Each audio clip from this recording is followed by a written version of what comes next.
저는 지난 한 주간 동안 혼자 묵상을 하면서 지금까지 삶을 한번 되돌아보는 시간을 가졌습니다. 왜 그랬는지 모르겠지만 내가 여태까지 어떻게 살아왔나 하며 묵상하는 시간을 가졌는데, 묵상을 하면서 제 마음속에 가장 먼저 들어온 것은 바로 사람들이었습니다. 하나님은 항상 제 주변에 늘 좋은 분들을 붙여주셨던 것 같아요. 그래서 힘들 때마다 그분들을 통해서 다시 일어설 수 있게 해주셨고, 또 지금 이 자리에 서게 해주셨다는 사실에 감사를 드렸습니다. 여러분, 어느 공동체에 가든지 우리는 수많은 사람들을 만나게 됩니다. 그게 일자리든지 교회이든지 또 어디를 가든 우리가 많은 사람들을 만나게 되죠. 하지만 결국 우리 마음속에 남아있는 사람들은 어떤 사람일까요? 저에게는 늘 변함없는 모습으로 함께 사랑을 나누었던 사람들이 마음속에 남게 됩니다. 우리가 어떤 공동체에 가든지 내가 좋아하는 사람들이 있습니다. 있는 사람들의 100명이라면 100명을 다 좋아할 수는 없어요. 그 중에 한 10명이라도 저 마음에 맞고 좋아하는 사람이 있으면 그 공동체에서 우리가 기쁘게 살아갈 수가 있을 것 같습니다. 또 그 많은 사람들 중에서도 우리가 늘 가까이 하고 싶은 사람들이 있다는 얘기죠. 그렇다면 우리는 보통 어떤 사람들과 늘 함께하고 싶고 또 어떤 사람들과 함께하면서 그 사람을 좋아하게 될까요?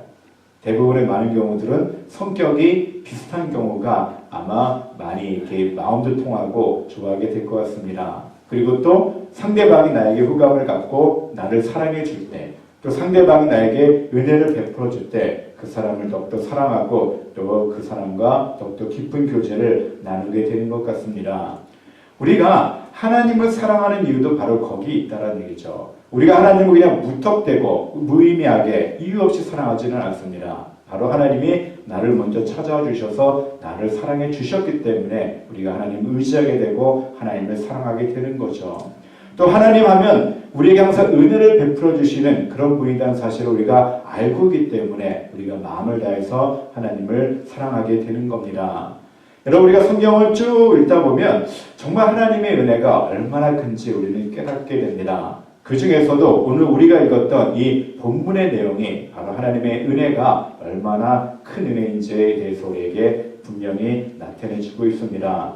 여러분, 오늘 본문은 어떤 내용이냐면 예수님께서 세리들과 그리고 세상에서 따돌림 받았던 죄인들과 함께 음식을 나누며 말씀을 나누십니다. 근데 그런 모습을 보고 누가 불평을 하죠? 뒤에서 바리새인들과 서기관들이 멀찌감치 보면서 저 사람을 납비이면서 율법을 가르치는 선생이라고 하면서 어떻게 저렇게 죄인들과 함께 음식을 나누고 또 말씀을 나눌 수 있는지 비방을 하게 됩니다. 예수님께서 그들의 마음을 보시고 그들에게 교훈을 주고자 했던 말씀이 바로 누가복음 15장 전체의 말씀입니다. 여러분, 누가복음 15장은 우리가 너무나도 잘 알고 있는 세 가지 비유를 담고 있습니다. 그 첫 번째는 뭐냐면 잃은 양 비유죠. 그렇죠? 100마리의 양 중에서 한 마리 잃은 양 때문에 목자가 찾아 나서는 이야기를 담고 있습니다. 두 번째는 뭘까요? 잃어버린 드라크마, 잃어버린 동전 이야기죠. 많은 동전이 있지만 동전 하나가 없어지자 그것을 찾기 위해서 수많은 여인의 모습을 기록하고 있습니다. 그리고 마지막으로 우리가 너무나도 잘 알고 있는 돌아온 탕자 비유를 우리에게 말씀하고 있습니다. 예수님께서 이 세 가지 말씀하신 이유가 무엇이냐면 그 바리새인들과 서기관들에게 하나님의 마음을 전달하기 위해서 이 세 가지 메시지를 주시는 겁니다. 이 세 가지 내용은요, 모두 다 혁명적인 그런 내용을 담고 있습니다. 그 중에 오늘 본문은 특별히 죄를 범해서 지탄받아야 할 죄인들에 대해서 은혜를 베푸시는 하나님의 속성에 대해서 너무나도 잘 드러내고 있습니다. 여러분, 예수님 당시 사회에서 어쩌면 바리새인들과 서기관들 그리고 종교 지도자들은 하나님의 은혜가 별로 필요 없었던 사람이었던 것 같습니다. 왜냐하면 그들은 스스로 자신들이 율법을 너무나도 완벽하게 지켜내고 있기 때문에 자기 자신들에게는 어느 누구의 도움도 필요 없다라고 스스로 흠이 없는 존재라고 생각을 했기 때문에 그렇습니다. 그리고 그들은 죄를 지은 세리들이나 다른 죄인들이 하나님의 은혜를 받는 것에 대해서 불공평하다고 생각했습니다. 저 사람들은 세상에 나가서 그렇게 죄를 짓는데 똑같이 은혜를 받으면 불공평하지 않느냐? 우리는 그렇게 열심을 내서 율법을 지키는데 저 사람들과 똑같은 대우를 받으면 안 된다라는 특권의식을 가지고 있었던 겁니다. 그런 하나님의 은혜와 종교 지도자들의 마음이 오늘 본문에 예수님이 말씀하신 돌아온 탕자의 비유에 대해 너무나도 잘 그려져 있습니다. 여러분, 본문에 등장하는 아버지는 누구를 예표하는 걸까요?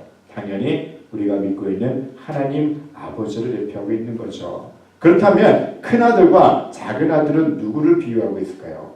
예수님은 분명한 목적을 가지고 이야기를 하는 겁니다. 그렇죠? 그렇다면 큰아들은 누구를 이야기할까요? 여기서는 당장 바리새인과 서기관들이죠. 왜? 죄인들과 함께하는 그 예수님에 대해서 비방을 했기 때문에 그렇습니다. 그리고 마지막으로 둘째 아들 탕자는 누구를 의미할까요? 바로 죄인들이죠. 그렇죠? 세리나 청년들, 더 쉽게 고백하면 지금 예수님께서 말씀을 나누고 있는, 또 예수님과 함께 식사를 나누고 있는 그런 죄인들을 의미하고 있는 겁니다. 여러분들 이 돌아온 탕자 비유는 우리가 너무나도 잘 알고 있기 때문에 그 내용에 대해서는 이야기하지 않겠습니다. 그렇다면 오늘 이 돌아온 탕자 비유를 통해서 우리에게 은혜를 베푸시는 하나님의 은혜가 얼마나 큰지, 또 그 은혜가 어떠한 은혜인지에 대해서 한번 생각해 보도록 하겠습니다. 첫 번째는 뭐냐면 하나님의 은혜는 바로 과거의 잘못을 기억하지 않는 은혜입니다. 여러분, 둘째 아들은 어떤 아들인가요? 아버지로부터 유산을 미리 챙겨간 겁니다. 여러분, 아버지가 돌아가실 때가 되지도 않았는데 미리 자기의 분깃을 달라고 합니다. 지금도 그러면 불효막심한 아들인데 그 당시에는 있을 수 없는 일이죠. 하지만 그 아들은 그 돈을 가지고 성공하고 싶었던 겁니다. 그래서 감히 아버지에게 돈을 달라고 하죠. 그렇지만 그 돈을 가지고 먼 나라로 갔는데 세상 사는 게 그렇게 만만하지 않았던 거죠. 그래서 거기서 친구들과 함께 흥청망청하다가 모든 돈을 다 허비하고 맙니다. 그러고 나서 돼지 시험까지 먹이는 남의 집 종살이까지 하게 되죠. 그러면서 그 아들이 생각난 게 바로 아버지였습니다. 근데 아버지에게 쉽게 가지 못합니다. 왜냐하면 자기가 지은 죄가 있기 때문에 그렇습니다. 내가 지금 당장 아버지한테 달려가면 아버지가 나에게 어떤 반응을 보이실까? 이런저런 생각을 하면서 감히 용기를 낼 수가 없었죠. 하지만 그 아들이 선택할 수 있는 길은 바로 아버지 집으로 가는 것밖에 없습니다. 돈도 없고 친구도 떠나고 아무것도 가진 것이 없자 이러다 죽겠구나 생각하고 어쩔 수 없이 아버지에게 가게 되죠. 그 아버지에게 가는 그 아들의 마음이 얼마나 힘들었겠습니까? 또 죄책감 때문에 여러 가지 때문에 수많은 생각들을 하게 됩니다. 그런데 그 아버지가 어떻게 합니까? 그 아들이 오자마자 이놈의 자식아, 너 왜 이렇게 내 돈을 다 써버리고 이렇게 왔니? 차라리 꺼져버려라. 이렇게 얘기하는 것이 아니라 그냥 말없이 그 아들을 받아주시고 또 그 아들을 품에 안아주시는 모습을 보게 됩니다. 아들은 뭐라고 할까요? 저를 품꾼의 하나로 써주십시오. 왜냐하면 자기 자신의 죄가 있기 때문에 그렇습니다. 하지만 아버지는 그 아들에게 아무것도 묻지 않으시고 또 과거에다가 어떤 잘못을 했는지 하나도 묻지 않으시고 그를 받아주셨다는 얘기죠. 여러분, 우리 사람들이 한번 관계가 어긋나는 이유가 있다면 무엇일까요? 바로 그 사람만 보면은 계속 그 사람의 잘못이 생각나기 때문에 그렇습니다. 그냥 그날밤 하나님께 회개하며 그래 내가 용서해야지 하고 또 마음을 바로잡고 그 다음날 또 그 사람을 보게 되면 또 어떻습니까? 그 사람이 나에게 했던 말이 생각이 납니다. 그 사람이 나에게 했던 행동이 생각이 나서 또 마음이 팍 닫혀버리죠. 그래서 우리는 남의 잘못을 여전히 기억하고 있기 때문에 관계가 회복되지 않습니다. 하지만 하나님은 우리를 받아주실 때 그 모든 과거의 죄들을 다 기억하지 않는 분이십니다. 이 아버지는요, 돌아온 아들이 돌아왔을 때 얼마나 괘씸합니까? 하지만 그 모든 것들을 이미 다 지워버리셨다는 얘기죠. 그 아들이 돌아오기 전 이미 아버지는 문 앞에서 매일매일 그 아들을 기다리고 있었습니다. 그때는 이미 내가 너의 모든 죄를, 모든 과거를 다 용서해 주겠다라는 그런 마음이 있기 때문에 가능했던 거죠. 여러분, 하나님이 사람을 사용하시는 방법이 거기에 있습니다. 여러분, 야곱은 어떤 사람입니까? 형도 속이고 아버지도 속이고 또 이렇게 하나님을 믿는다고 하기에는 너무나도 도덕적으로 좀 문제가 많은 사람이었어요. 하지만 그 야곱이 형 에서를 만나기 전 야곱 강가에서 사생을 결단하고 하나님 앞에 기도할 때 하나님은 야곱의 죄를 묻지 않으셨습니다. 그리고 그를 품어주시고 그에게 오히려 새로운 이름 이스라엘이라는 이름을 주시면서 그의 모든 문제를 해결해 주시고 그가 하나님의 자녀다운 삶을 살 수 있도록 인도해 주셨습니다. 예수님은 어떠신가요? 예수님은 저 삭개오가 뽕나무에 올라가서 예수님을 만나고자 했을 때 어떻게 합니까? 이리 내려오라, 내가 너를 잘 안다 하면서 그에게 구원을 선포해 주시고 또 그의 집에 가서 같이 식사를 해 주셨습니다. 여러분, 보통 사람들 같으면 세례를 보고 어떻게 했을까요? 야, 이 매국노야, 너는 감히 그 로마의 앞자리가 되어서 우리 돈을 마음껏 그렇게 탕진하고 있니? 라고 아마 비난을 했을 겁니다. 하지만 예수님은 삭개오가 지금 무엇 때문에 힘들어하고 있는지, 지금 삭개오에게 무엇이 필요한지를 너무나도 잘 알고 계셨기 때문에 너는 왜 그동안 그렇게 살았니라고 물어보지 않으시고 그에게 은혜를 베풀어 주시고 용서를 선포해 주시는 것을 보게 됩니다. 또 현장에서 가늠하다 잡힌 여인의 이야기가 나오잖아요. 그렇죠? 여러분, 현장에서 가늠하다 잡힌 여인은 어떤 사람입니까? 정말로 그 당시는 돌로 쳐 죽여야 될 사람이었죠. 그렇죠? 왜냐하면 모세율법에 그렇게 기록되어 있습니다. 그래서 수많은 사람들이 그녀를 돌로 치료할 때 예수님이 오히려 그녀를 옹호해 주시고 보호해 주셨습니다.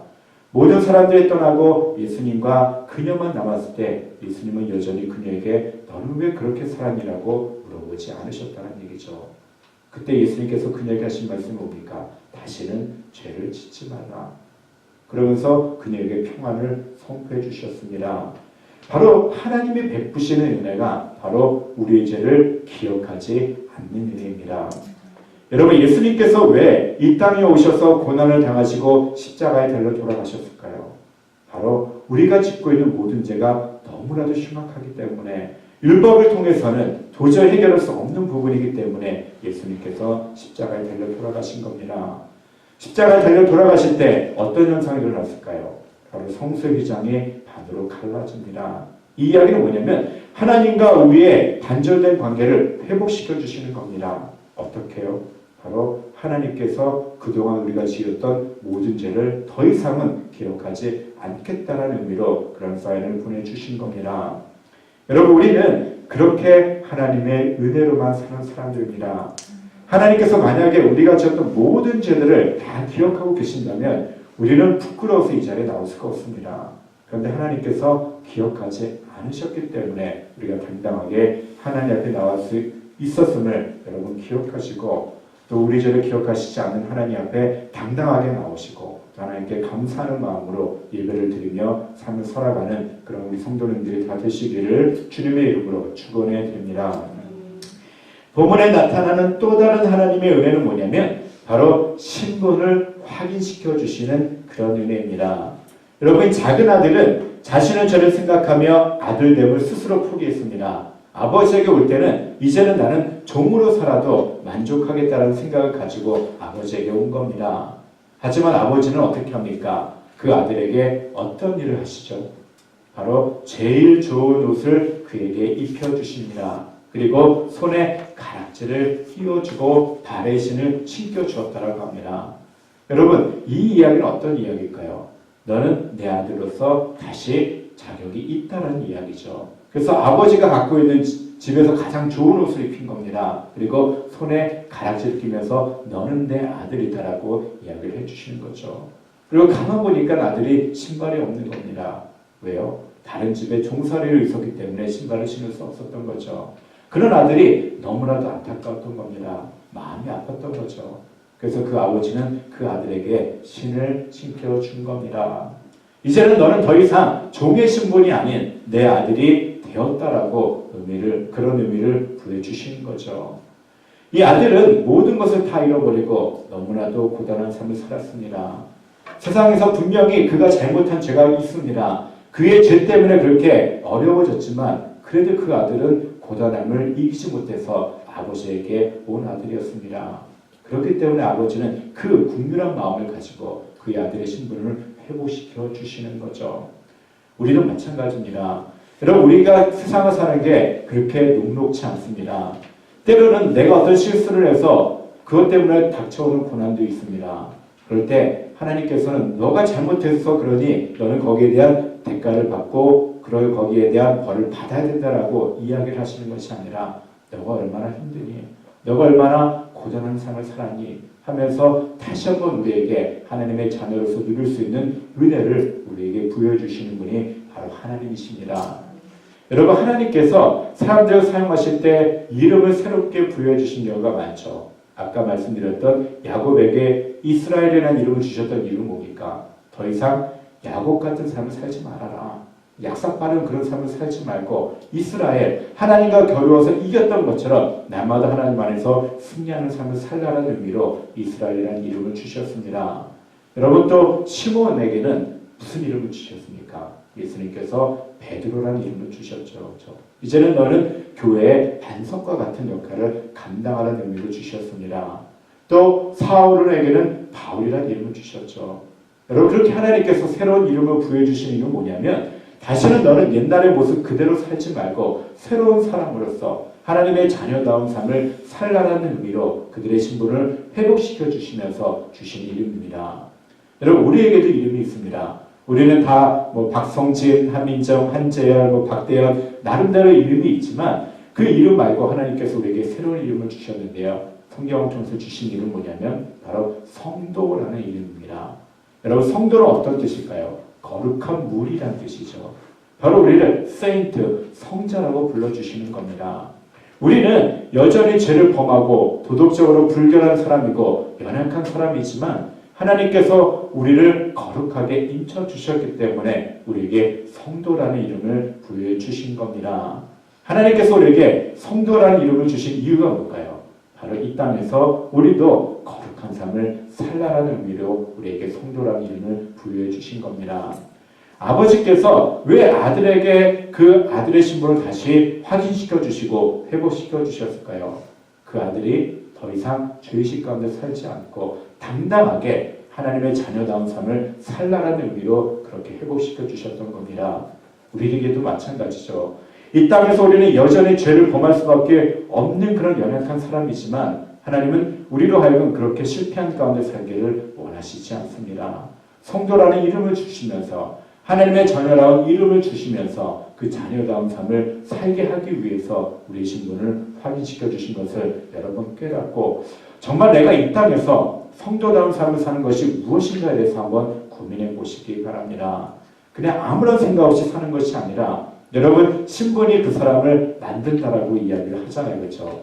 내가 어느 공동체에서 어떤 신분을 갖게 되면 거기에 걸맞는 삶을 살아야 되는 것처럼 하나님께서 우리에게 성도라는 신분을 주셨을 때는 거기에 걸맞는 삶을 살게 하기 위한 것을 여러분 꼭 기억하시고 하나님의 자녀다운 삶을 사시는 복된 삶을 사시기를 주님의 이름으로 축원해 드립니다. 본문에 나타나는 마지막으로 나타나는 하나님의 은혜는 바로 하나님의 자녀로서 자유와 특권을 부여해 주신 그런 은혜입니다. 여러분, 본문에서 아버지는 돌아온 아들을 위해서 무엇을 합니까? 아주 성대한 잔치를 벌이게 되죠. 여러분, 그 모습을 보고 누가 불평을 합니까? 큰 아들을 보면서 자기에게는 한 번도 아버지를 위해서 열심히 봉사했는데 한 번도 친구들을 위해서 이런 잔치를 벌여주지 않았는데 아버지의 재산을 다 탕진한 저 아들을 위해서는 왜 이렇게 큰 잔치를 벌입니까? 라고 불만을 합니다. 그때 아버지가 무슨 이야기를 하시죠? 너는 늘 나와 함께 있으니 바로 내 것이 너 것이 아니냐. 하지만 저 아들은 잃었다가 다시 찾았으니 그 기쁨이 너무나도 커서 잔치를 벌인다라고 그 아들을 설득하는 모습을 보게 됩니다. 지금 예수님 주변에 있는 바리새인과 서기관들이 바로 그런 마음을 갖고 있었다는 얘기죠. 왜 당신은 저렇게 죄를 지었던 그 사람들과 식사를 하면서 그들의 편이 되어 주느냐라고 반문을 할 때 예수님께서 바로 잃었다가 찾은 아들이기 때문에 더욱더 내가 그들과 함께하고 있다는 이야기를 하고 계시는 겁니다. 여러분, 성경에서 잔치를 벌였다는 얘기는 어떤 의미냐면 바로 천국의 삶의 모형입니다. 하나님과 함께 예수님과 함께 식사를 한다는 얘기는 뭐냐면 바로 천국의 삶을 살고 있다는 모형에 대해서 이야기를 하고자 그런 표현을 하고 있는 겁니다. 여러분, 삭개오가 예수님 앞에 구원을 선포받았을 때 그가 어떤 행동을 합니까? 자기들의 모든 친구들, 여러분 삭개오 친구들은 다 누구였을까요?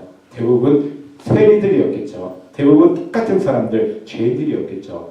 그 모든 죄들을 다 초대합니다. 그러고 예수님과 함께 식사를 하게 되죠.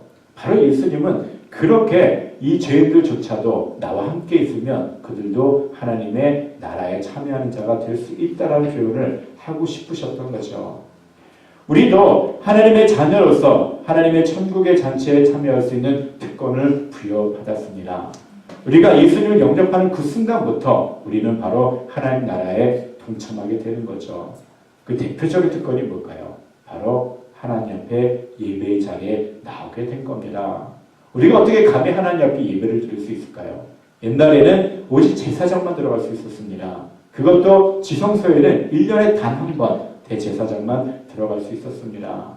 우리는 감히 너무나도 죄가 크기 때문에 하나님 앞에 예배할 수 없는 그런 연약한 자였습니다. 하지만 예수님께서 십자가에 달려 돌아가신 그 순간부터 우리가 예수님의 피를 의지하면 바로 하나님께 예배를 할 수 있는 특권이 우리에게 부여해 주신 거죠. 여러분 그 예배할 수 있는 그 특권을 마음껏 누리시기 바랍니다. 이 예배가 하나님을 만나는 시간이고 이 예배를 통해서 우리가 하나님 앞에 은혜를 공급받는 시간임을 여러분 꼭 기억하시기 바랍니다. 하나님은 우리에게 은혜를 베풀어 주심으로 하나님을 마음껏 찬양할 수 있는 자유를 주셨습니다. 또 불평하지 않고 감사를 선택할 수 있는 자유를 주셨던 거죠. 또 하나님 앞에 무릎 꿇고 간절히 기도할 수 있는 자유를 우리에게 주신 겁니다. 그리고 힘들어하는 지체들을 섬기며 돌볼 수 있는 자유 또한 우리에게 주신 겁니다. 여러분 그 자유를 마음껏 누리시며 이 땅에서 염려하기보다는 이 땅에서 내 삶에 찌들어서 그렇게 바쁘게 살아가기보다는 한 번 더 하나님을 생각하고 한 번 더 예배의 자리에 나오고 또 내 주변의 사람들에게 정말 은혜를 베풀 수 있는 그런 삶을 살기를 여러분 결단해 보시기 바랍니다. 본문에 근거하여서 제가 질문 하나를 드리겠습니다. 예수님 당시 왜 세리들이나 죄인들은 대제사장들과 바리새인들과 같은 종교 지도자들을 따라가지 않았을까요? 왜 그들은 굳이 예수님을 따라갈 수밖에 없었을까요? 그 당시에는 당연히 문제가 있으면 종교 지도자들에게 찾아가야 됩니다. 그런데 왜 그들은 종교 지도자들을 애써 외면했을까요? 그 이유는 뭐냐면 그들에게는 은혜가 없었기 때문에 그렇습니다. 그들에게 찾아가봤자 그들에게 다가오는 것은 너가 죄를 지어서 그렇다라는 지탄과 비판뿐인 것을 너무나도 잘 알고 있었기 때문에 그렇죠. 하지만 그들이 예수님께 쉽게 다가갈 수 있었던 건 뭐냐면 예수님은 바로 내가 어떤 죄를 저질렀어도 묻지 않으시고 나의 죄를 용서해 주시고 나에게 평안을 허락해 주시고 또 나의 모든 문제를 해결해 주시겠다라는 확신이 있었기 때문에 예수님께 나아갈 수 있었던 겁니다.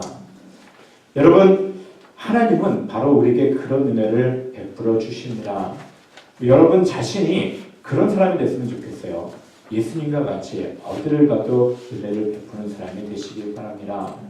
내 스스로가 율법을 잘한다고, 내 스스로가 교회에서 직분을 갖고 있다고, 내 스스로가 신앙생활을 오래 했다고, 내 스스로가 성경을 잘 알고 있다고 스스로 마음이 높아지면요 우리 교회에 찾아오는 누구도 여러분들 통해서 우리를 통해서 은혜를 받을 수가 없습니다. 중요한 거는요 겸손한 마음으로 하나님 앞에 은혜를 구하고 또 내가 하나님으로부터 받은 그 은혜를 다른 사람들에게 흘려내보낼 수 있는 능력이 우리에게 있어야 하는 겁니다. 바리새인들과 서기관들은 마음이 교만했기 때문에 그들은 스스로 의로운 척했던 겁니다. 그래서 주변에 힘들고 어려운 사람들이 감히 그들을 찾지 못하게 스스로 마음의 문을 닫아버렸던 거죠. 여러분 저는 개인적으로 제 삶 가운데 하나님의 은혜를 피부로 느낄 수 있게 해주신 잊을 수 없는 한 분이 계십니다. 여러분에게도 그런 분들이 있을 겁니다. 저희 삶 가운데 가장 잊을 수 없는 한 분이 계시는데요. 바로 제가 고등학교 때 신앙생활했던 그 담임 목사님이었습니다. 여러분에게 제가 지난번에 얼핏 말씀드렸지만 저는 중학교 때 그 어려움이 있어서 고등학교 진학을 어머니께서 포기하라고 말씀하셔서 신발 공장에 취직하라고 말씀하셨습니다. 근데 이게 자존심이 허락하지 않아갖고 자살을 기도를 했어요. 정말 식칼을 들고 이렇게 부엌칼을 들고 찔러봤는데요. 너무너무나도 아픈 겁니다. 그래서 그냥 거기서 포기하고 나는 과연 어떤 삶을 살까 고민을 했는데요. 그러면서 담임 선생님이 저에게 고등학교 진학할 수 있는 방법을 알려주셨습니다. 너 성적이면 3년 동안 실업계 고등학교 가서 장학금 받을 수 있으니까 한번 그렇게 해봐라. 그래서 적성에도 맞지 않은 공업고등학교를 들어가게 된 겁니다. 근데 그때 저는 삶의 소망이 하나도 없었어요. 보는 사람들이 다 만족스럽지 않고요. 특별히 아버지에 대한 반감 때문에 그 어른들에 대한 반감이 컸습니다. 그래서 항상 부정적이었고 제 표정을 보면 항상 어두웠어요.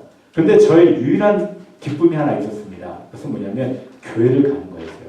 그래도 교회를 가면 이상하게 기쁘고 또 이상하게 마음이 평안해지는 겁니다. 그런데 그 교회를 조금 다니다 보니까 어른들의 하는 행동이 마음에 들지 않는 겁니다. 그래서 자꾸 교회에 대해서 부정적인 생각을 하게 됐죠. 근데 고등학교 친구 중에 아주 진실한 친구 한 명이 있었습니다. 어느 날 이 친구가 저보고 야 성진아 우리 교회 한번 가볼래? 라고 해서 그때 저녁 수요 예배를 가게 됐는데요. 수요 예배가 8시에 시작했는데 밤 10시가 넘어서 끝났어요. 찬양을 한 40분을 하는데 정말 기가 막힐 정도로 오래 하는 겁니다. 그리고 말씀은 손 빠지는데 말씀만 60분이 넘었어요. 너무너무나도 지루할 만한데요. 저는 그때 너무 큰 은혜를 받은 겁니다. 찬양을 부르는데 마음이 너무너무 뜨거워지고요. 말씀을 듣는데 그냥 그 말씀이 다 나에게 주시는 말씀 같았어요. 그래서 그때부터 제가 그 교회를 다니기로 결심을 합니다. 그 목사님은 사실 지금에 따지면 자립하지 못한 교회였던 것 같아요. 한 60년 미만의 교회였는데 이 목사님 사모님이 너무너무나도 사랑이 많은 겁니다. 그래서 저하고 비슷한 처지에 있는 친구가 2명이 더 있었어요. 그들이 집에 갈 데가 없자 목사님이 교회 옥탑방에서 생활을 하셨습니다. 그래서 저는 그 친구들과 함께 3명이서 교회 옥탑방에서 생활하는데 목사님 사모님도 형편이 이렇게 넉넉지 않았는데 항상 먹을 것을 갖다 주면서 저들에게 용기를 부여주십니다. 하나님이 너희들을 아주 많이 사랑한다라고 항상 말씀해 주셨죠. 저는 그 목사님과 신앙생활하면서 하나님의 은혜가 바로 이런 거구나. 하나님의 사랑이 바로 이런 거구나를 깨닫게 됩니다. 그러면서 그 목사님이 저에게 여러 가지 많은 은혜를 주셨는데요. 특별히 이분에게는 영적 분별력이 있었고 또 기도의 능력이 있었던 분이셨습니다. 그래서 그분의 기도 덕분에 제가 피아노 은사를 받게 됐고 또 하나님의 그 길을 걸어가겠다라는 결단을 하게 되었습니다. 저는 여태까지 살아보면서 그런 경험을 해본 적이 사실은 없어요. 너무나도 큰 은혜를 받게 됩니다. 그래서 저는 지금도 가끔씩 그런 생각을 하게 됩니다. 만약에 내가 그 목사님을 그때 만나지 않았으면 나는 지금 어떤 사람이 되어 있을까 장담할 수 없습니다. 하나님께서 그 목사를 만나게 하심으로 말미암아 저의 삶을 완전히 뒤바꿔 놓아주셨던 거죠. 그래서 저는 그 목사를 보면서 사람을 행복하게 만드는 것은 단순히 물질적으로만 도와주는 것이 아니겠구나. 바로 하나님의 사랑을 통해서 소망을 갖게 하고 믿음을 갖게 하고 비전을 갖게 하는 것이 가장 보람된 삶이겠구나 하는 생각을 하게 되면서 제가 그때 어떤 결단을 하냐면 나도 커서 하나님의 사랑을 전할 수 있는 저 목사님과 같은 목회자가 되어야 되겠다라는 결단을 하게 됩니다. 여러분들도 지금까지 삶을 살아가면서 그렇게 잊을 수 없는 분들이 분명히 있을 겁니다. 하나님은 우리를 그렇게 사람을 통해서 당신의 사랑과 당신의 은혜를 깨닫게 해주십니다.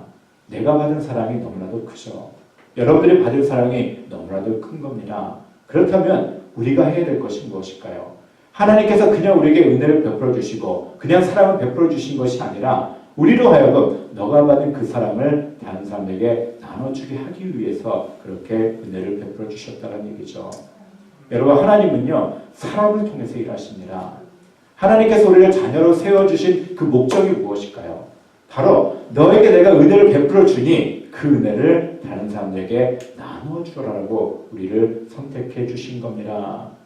신약 성경에 등장하는 바리새인들은 어떤 의미를 가르치고 있냐면 이 영어로 페리시라는 단어는 구별되다라는 의미를 가지고 있습니다. 그리고어로 구별되다는 뜻이죠. 그들은 세속과 구별돼서 하나님을 온전히 섬기겠다라는 좋은 취지를 가지고 시작을 했습니다. 하지만 그들이 형식에 얽매이자 어떻게 될까요? 정말로 하나님과 다른 사람들을 구분해버리는 그런 구별된 자가 되어버린 겁니다. 어떤 문제가 있을까요?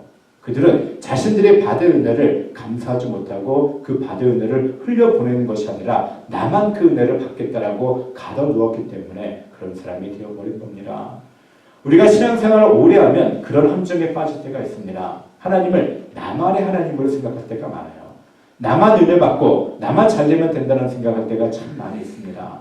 그렇지만 하나님은 교회를 세우기 원하십니다. 이 세상을 교회를 통해서 하나님의 나라로 만들기를 원하시는 분이 바로 우리 하나님이시죠. 하나님이 우리의 죄를 기억하지 않는 이유가 뭘까요? 너도 다른 사람의 죄를 기억하지 말고 용서해 주라라고 우리에게 그런 은혜를 베풀어 주신 겁니다.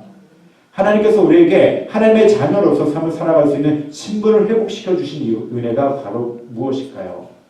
바로 우리도 다른 사람들에게 찾아가서 당신은 하나님의 자녀이니 자녀다운 삶을 살아라고 선포하기 위해서 우리에게 그 은혜를 베풀어 주신 겁니다.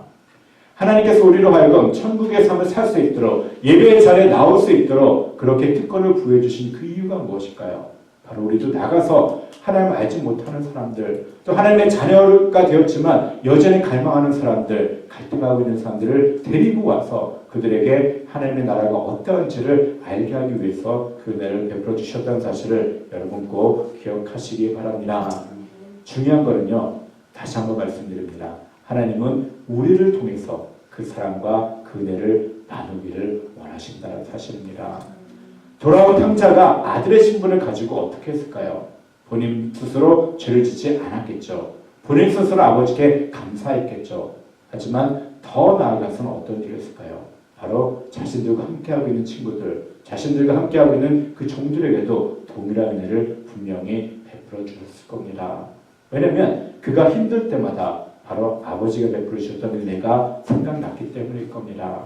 우리도 마찬가지죠. 둘째 아들처럼 우리도 여전히 범죄했던 사람들이었지만 하나님께서 나를 용서해 주셨고 하나님께서 나에게 은혜를 베풀어 주셨으니 나도 이제는 다른 사람들에게 그 은혜를 베풀어 되겠다는 그 결단이 여러분에게 있을 때 여러분들이 하나님 앞에 쓰임받을 수 있기를 또 분명히 확신합니다. 여러분 이 세상을 살아가면서 그렇게 하나님 앞에 귀하게 쓰임받는 주님의 사람들이 다 되시기를 주님의 이름으로 축원해 드립니다.